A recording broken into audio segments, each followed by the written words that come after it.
నేనైతే సంతృప్తిగా 7 శనివారాల వ్రతంనైతే కంప్లీట్ చేసుకున్నానండి. వడ్డీ కాసుల వాడికి వడ్డీగా మరొక వారంని కూడా చేసుకొని ఈ వ్రతంని నేను పూర్తి చేశాను. వ్రతం చేసేటప్పుడు చాలామందికి చాలా డౌట్స్ ఉన్నాయి. నేను పెట్టే ప్రతి వీడియోకి కొన్ని డౌట్స్ అడుగుతూనే ఉన్నారు.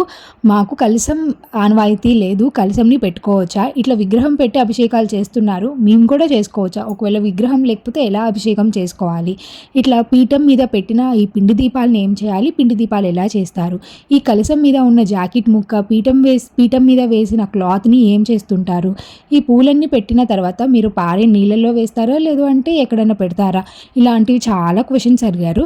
అలాగే నేను ఇట్లాగా పెద్ద దీపం పెట్టుకుంటున్నాను. ఈ దీపం గురించి కూడా చాలామంది అడుగుతున్నారు. వీటన్నిటిని డీటెయిల్‌గా నేను ఒక లాంగ్ వీడియో షూట్ చేశాను. పూజ పెళ్ళైన వాళ్ళు, పెళ్లి కాని వాళ్ళు ఎవరన్నా చేసుకోవచ్చు. ఆ దేవుడి మీద భక్తితో మీకు లింక్ కావాలి అనుకుంటే నేను లింక్ కింద ఇస్తాను, చెక్ చేయండి.